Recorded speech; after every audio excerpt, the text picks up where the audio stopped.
It is Thursday, December 7th. And Kyle, is it A? Oh, I thought you said 8th. I thought he was correcting my date. We are outside in Houston, Texas. It is 49 degrees, and as usual, we're the first people up to talk about some automotive. Yeah. I think we're the first people up talking about automotive, at least on the airwaves. At least in Central Time. We'll go Central Time, minimum. Actually, I don't know if there's anybody else that is awake doing a live show about the automotive industry earlier than you and I every day in the world. I would argue that's true. I think that's. I'm proud of us. I'm proud of us too. Let's just be proud of ourselves.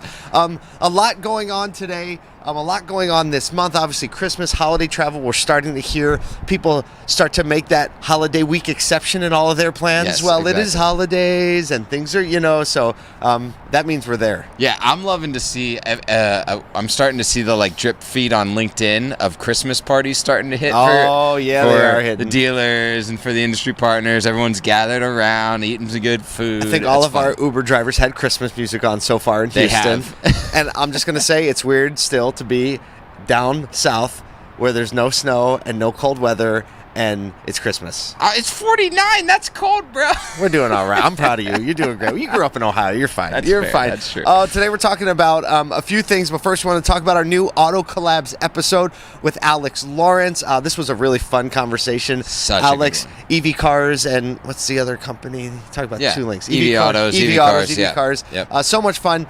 You can check this out, Auto Collabs. Just search it on Apple, Spotify, all the places. Kyle, myself, Michael Cirillo, interview Alex, and just had a really fun conversation. And we also have our year-end extravaganza coming up. Speaking of Christmas. Hey. December 20th. It'll be 1 p.m. on December 20th. So we're doing a few things at 1 p.m. It's kind of like our jam. We get you on the lunch hour, but it'll be a fun, action-packed hour. Looking back at the year of 2023 and looking forward into 2024. We'll have some fun guests. Can't wait to share that time with you. Yes. All right, let's talk about some news. So Stellantis CEO Carlos Tavares, we don't talk a lot about Stellantis CEO. I realized that when we put this story in this morning. He announced that the company's EVs were profitable in both the U.S. and Europe. Must be the money. I know it. So he said, and they are closing the gap on the profitability between their EVs and their ICE vehicles. Wow. He emphasized the necessity of sharp cost management to stay profitable and keeping vehicles affordable for the middle class.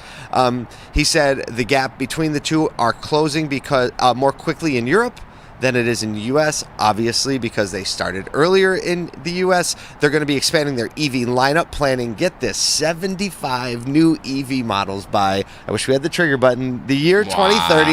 2030 still in style, with a focus on models like the Ram ProMaster. That makes a lot of sense. The utility, business, commercial, fleet we're seeing vehicles. a lot in the commercial, yep. The Jeep Recon in the U.S., I don't know what vehicle that is. I have no clue what that is. Sounds cool. Sounds cool. Sounds Stellantis, I think a lot of time people don't recognize that Stellantis is now headquartered in Europe, and so it's clear why they are seeing accelerated pace there in filling that gap.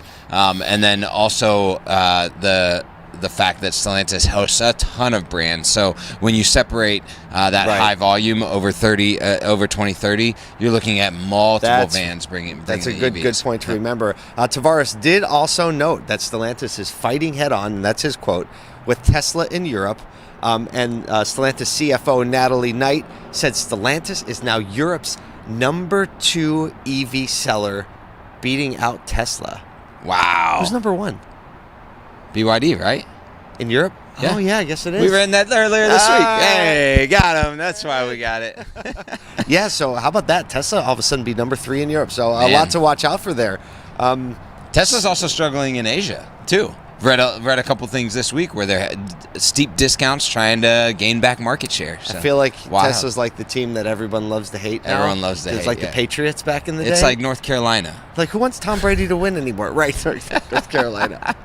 Oh, I don't have a segue for this one. Not at all. Yeah, speaking of coming back. Segue. There's no real comeback there. General Motors has ended its flexible quote-unquote work appropriately policy mandating office presence for 3 days a week, marking a significant change from the pandemic era approach. GM CEO Mary Barra announced the end of the flexible policy requiring staff within 50 miles of GM to attend in person Tuesday to Thursday, meaning Right. So I know long what you're about to say. weekend. I know what you're about to say. Whatever area is 51 miles from the GM I'm offices is about to get really popular Really for rentals. popular. Effective January 8th, so they're giving people a little bit of time. They say, hey, we need to do this to meet critical business needs, maintain company culture. They initially allowed department-specific policies due to staff pushback, but now have just said across the board, you got to come back to work. You got to come back to work. You know, we've seen many other like large tech companies, especially, move this way a lot quicker. So interesting to see now GM make this move. That there's a location bias to it with the 50 miles. The weird thing for me is most of this move back to a hybrid work policy is requiring it kind of just the days that you pick. But for them to say, hey, Tuesday through Thursday, well, that we're makes picking more those sense. days. I mean, it's hard to like coordinate. that actually. You Yeah, have because it's to. coordinating meetings, coordinating like and just company culture. We see this all the time. It's hard for us. Like we have a fully remote culture, and that puts specific demands on the team. Demands and disadvantages. I mean, there's some advantages, but demands and disadvantages as well. Yeah. I don't know. This is the auto industry, and if you need help understanding how to build culture while you're together every single day, even through a pandemic, you can ask an auto dealer. There you go. Speaking of understanding something. Segue. Apparently, our good friend Elon Musk and his friends and all within Tesla have decided they need the legacy automakers to understand something. So they've distributed a nice little free 1-2-3 guide on 48-volt architecture That's awesome. to other car company CEOs, especially legacy companies, challenging them to enhance their electric vehicle manufacturing process.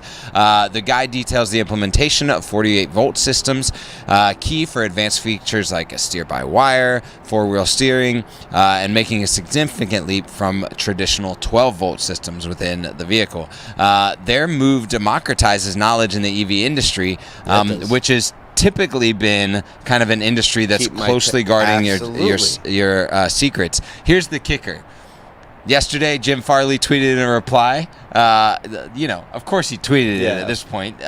He said, they weren't joking. We received the document today, dated December 5th. Thanks, Elon Musk. Great for the industry. That's actually how we came across it. Right. This story. Like usually we search the headlines and we have all our publications that we're subscribed to. But last night, we just scrolling, we just saw Jim Farley tweet this out. I didn't find it anywhere else on the media except for one obscure story. One little obscure story, right? And so called Torque News. Shout out to Torque News. There you go.